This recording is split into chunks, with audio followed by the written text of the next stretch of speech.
Tom, thanks for joining us. Appreciate it. Thanks for having me. 5 years worth of metadata was spied on by police services in Quebec on journalists.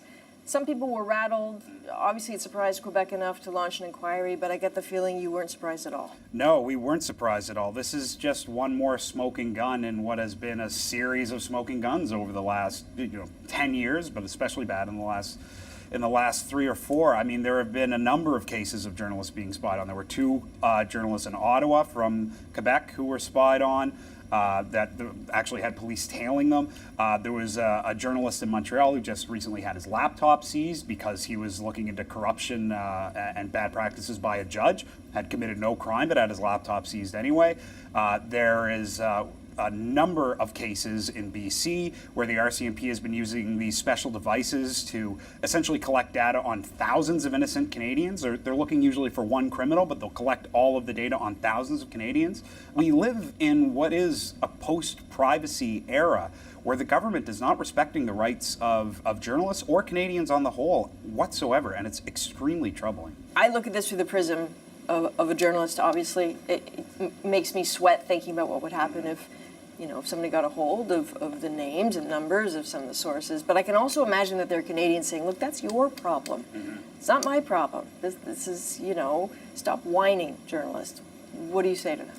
Corruption in government, bad dealings in the RCMP or in other police agencies, this stuff only generally gets exposed because someone comes to a reporter and tells them, blows the whistle, reveals a source to them, generally confidentially, and then the journalist goes out and does the reporting and finds out the information.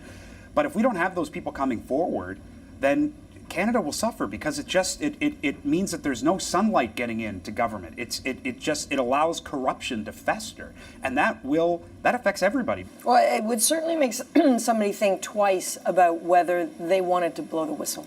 Yeah, absolutely. It's a huge chill. It's a huge, huge chill. I want to show you something. This is the reaction from the Prime Minister to what's been happening. I just want to get a gut check from you to this comment of his. We have actually very strong safeguards and protections in place to protect freedom of the press in the course of the business conducted by CSIS and the RCMP, and I can confirm that those safeguards are still very much in place and are consistent with the values and concerns that this government has and that Canadians have. You just about jumped out of your skin when you heard that. Yeah, it's because it's what he's saying simply isn't true. The government does not protect press freedom in Canada. Our country doesn't have anywhere near the kinds of protections that most Western democracies do. And the government right now has legislation on the books that essentially gives the surveillance agencies and the police agencies unlimited abilities to surveil journalists and Canadians alike. There's something inherently uncomfortable about this, because when I think about the Canadian Journalists for Free Expression, I think about an organization that is fighting to protect the freedoms of journalists to work in places where it's really hard. That's not supposed to be Canada. Yeah. This is perceived by many people as a bit of a paradise if you're a journalist. But how right is that? It's wrong. Canada, in terms of Western democracies, Canada is quite far behind in terms of our press freedoms. We used to be ranked 8th in the world. We just fell last year 10 places to 18th, so we're behind Slovakia, we're behind Jamaica, we're behind Namibia.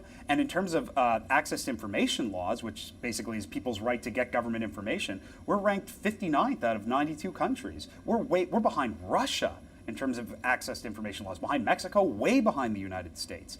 Almost every other Western democracy has what's called a journalism shield law, which basically means that if you're a journalist and you speak to an anonymous or confidential source, the courts cannot compel you to reveal that source. 31 states in the US have it, the UK has it, Australia has it, Germany has it, France has it, Sweden, Norway, Finland.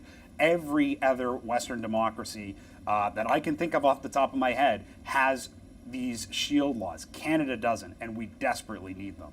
Tom, thanks very much. Thank you. All right.